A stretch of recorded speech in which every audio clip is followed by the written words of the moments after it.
வணக்கம் ஃப்ரெண்ட்ஸ், இன்றைக்கி நம்ம வீடியோவில் சக்கரவள்ளி கிழங்கு அறுவடை தாங்க பார்க்க போகிறோம். கிட்டத்தட்ட ஒரு 4 பாட்டிங் பண்ணி வச்சுருந்தேங்க. ஆனால் ஒன்று தான் நாங்கள் அறுவடை பண்ணுறோம். மீதியெல்லாம் எங்கள் வீட்டு நாய்க்குட்டியே அறுவடை பண்ணி வச்சுருந்தாங்க சொல்லணும். அந்தளவுக்கு அந்த கிழங்கு அவனுக்கு ரொம்ப பிடிக்குதுங்க. அது போல் சக்கரவள்ளி கிழங்கு யாருக்குங்க பிடிக்காது இருக்கும்? குழந்தைகள்லேருந்து பெரியவங்க வரைக்கும் எல்லாருமே விரும்பி சாப்பிட்ற உணவு தான். இந்த கிழங்கு இருக்கிற இன்னொரு யூஸ் என்னன்னா, நம்மளுக்கு மோஷன் வந்து நல்லா ஃப்ரீ பண்ணி கொடுக்குங்க. அதுலேயும் இந்த 7 மாதம் 8 மாதம் குழந்தைகளுக்கு நம்ம இணையுணவு கொடுப்போம். அப்போ பார்த்திங்கன்னா வயிறு நல்லா கட்டிக்கும்.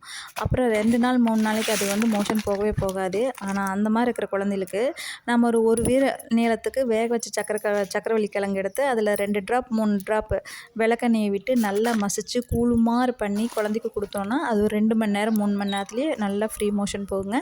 அந்த அளவுக்கு குழந்தைகளுக்கு ஒரு மருத்துவ குணமாக இது வந்து ரொம்ப யூஸ்ஃபுல்லாக இருக்கும். என் பையனுக்கு நாங்கள் அப்படி தாங்க பண்ணணும் ஒரு டைமு. ஸோ இந்த வீடியோ கண்டிப்பாக எல்லாருக்குமே யூஸ்ஃபுல்லாக இருக்கும்னு நினைக்கிறேன். மறக்காமல் லைக் பண்ணி ஷேர் பண்ணி சப்ஸ்கிரைப் பண்ணுங்கள். Thank you friends.